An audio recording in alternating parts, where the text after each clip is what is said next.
Now these two processes are occurring simultaneously, micropsychic conation and micropsychic longing. But the difference between the thought of macrocosm and of microcosm is that what the microcosm thinks is an auto-internal projection, but what the macrocosm thinks, his auto-internal projection, is the attributional emanation of the universe. He creates everything within. There is nothing without. Everything in this universe, even a blade of grass, is within his vast mind, within the mind of the great Purusha, the great entity. The macrocosm, the auto-internal projection of the macrocosm, is the outer external projection.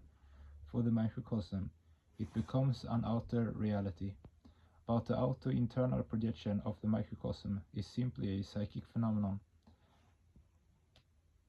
which, although it may be important for that microcosm, has no value for another microcosm, because that other microcosm will not feel or realize it as a reality.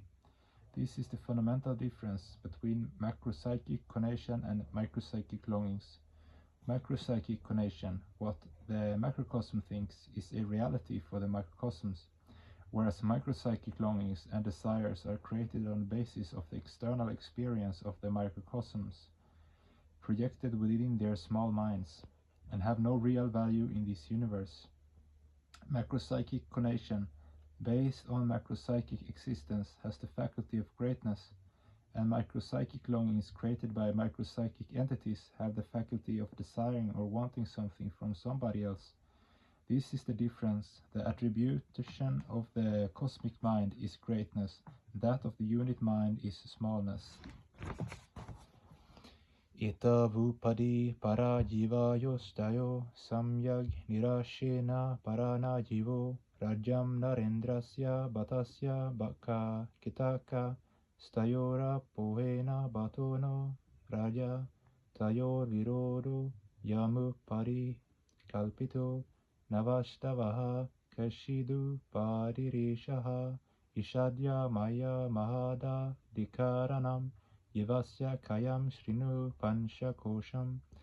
The attribute of controlling everything internally and externally is the want of macrocosm, and that of being guided by the guiding faculty of macrocosm is the want of microcosm. By dint of one's own sadhana, by taking the supreme as its object and ascribing godhood to whatever it sees, feels or realizes through different inferences, the microcosm becomes one with the macrocosm and acquires the faculty of macrocosm. This is the goal of human life. Now those who think that this universe is not a reality because it is a macropsychic emanation are not thinking in the proper way. Yes, this macropsychic conation is a passing show, a moving reality. It is not a static reality. Is there any static reality in this universe? No, everything moves. Nothing is static. For staticism is not the want of this universe. Mobility is the want of the universe. Long ago, about 4.5 billion years ago, when this planet first dissociated from the sun, it was only a ball of burning gases. Gradually it became transmuted into liquid, and then a layer of solid formed on that liquid matter. You may have noticed that whenever there is a layer of solid on a pot of boiling milk, the entire surface is not uniformly level. It is uneven, with some portion a bit high, some portion a bit low. In exactly the same way on this earth, a portion of the outer solid layer on the liquid was called Gondwana land, and the eastern part of Gondwana land was known as Rar. In this area there were red metals and non-metals in the soil, and so it was called laterite or reddish soil, quote, Rar, end quote, in the Austric language. From the high snow-capped mountains of Rar flowed large rivers, the present Damodar, Mayurakshi, Ajay, Kamshavati and Suvarnareka, and as human civilization progressed, larger ships used to sail on those ice-fed rivers.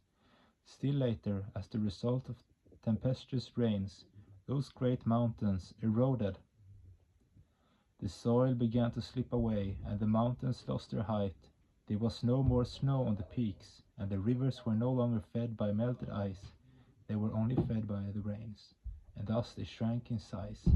The river you see in Rar are all small rivers now, but if you look carefully, you will observe that their beds are very wide. If you travel between Beria and Bolpur, you will see that the river bed of the Ajay River is very wide, but the water current is now flowing only through one side of the bed. The same applies to the Damodara and the Mayurakshi also. Thus everything undergoes metamorphosis and transformation in this way. Can we dismiss all these things as simply unreal? No, we cannot. Besides, the very nature of imagination is mobility. Whatever the macrocosm thinks is also moving, and so the whole universe is always in a continuous state of flux. The once snow-capped mountains of Rar no longer have ice on their peaks, and are now reduced to humble hills, in some cases to very small hills. One day they will become level with the earth, and there will remain only undulating laterite soil. This sort of metamorphosis is natural, as the universe is a dynamic reality. The microcosm will have to maintain adjustment with this moving reality, and in harmony with its waves, flow ever onwards towards eternity, towards salvation. The microcosmic mind is a mere bubble, a mere spark of the macrocosmic mind. Then how can the unit mind dare to deny the cosmic mind? If human beings try to trace the cause behind this divine lila or sport, they will never succeed, because the cosmic mind is the source of all causes, the source of all the unit minds. Now, if the unit minds wants to know the cause, they will have to go back to the supreme source, but it is impossible for them to do this. If they ideate on the supreme, then one day all their thoughts will be suspended in Paramapurusha, and they will no longer be able to think. Their minds will stop functioning. In that state of mindlessness, there remains only the soul or self, Atman. So if you really want to reach the source of your life, you will have to lose your mind. And when your mind is non-existent, how can you run after that supreme entity? In logic, this is called the fallacy of infinite regress. Your mind cannot make any statement about an entity whose origin must remain forever unknown. So the microcosms must think, we are moving towards the supreme source of all. We are going to surrender ourselves at the feet of Paramapurusha.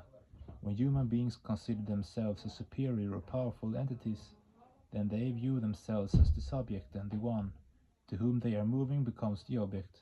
When people's goal of life is crude, wealth, power, etc., then their hidden intention is to acquire more and more satisfaction and comfort for themselves, parashti or self-centered, but when they want to give satisfaction to Paramapurusha and move towards him, it is called Kuda parashti or God-centered. This is the difference between a sadhaka and a non-sadhaka.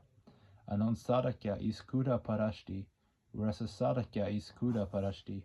You boys and you girls, do you realize why you were born? You were born to do something to please Paramapurusha. Always move towards Paramapurusha through your actions, through your thoughts, through your contemplation, and your goal will be attained. Your purpose in coming to this world will be fulfilled. The only duty of human beings is to move along the path of righteousness until they reach the supreme entity.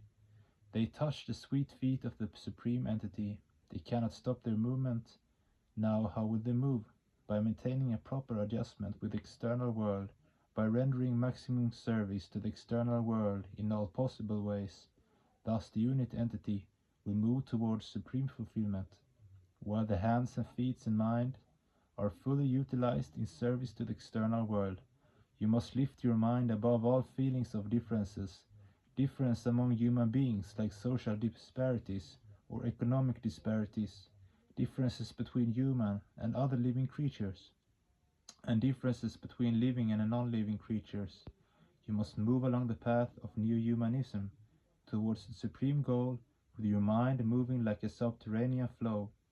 Until that supreme goal is reached, you will have to tirelessly advance, ignoring all fatigue and exhaustion.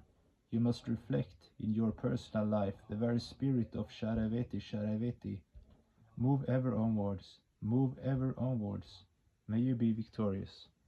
29th of May, 1988, DMC, Ananda Nagar.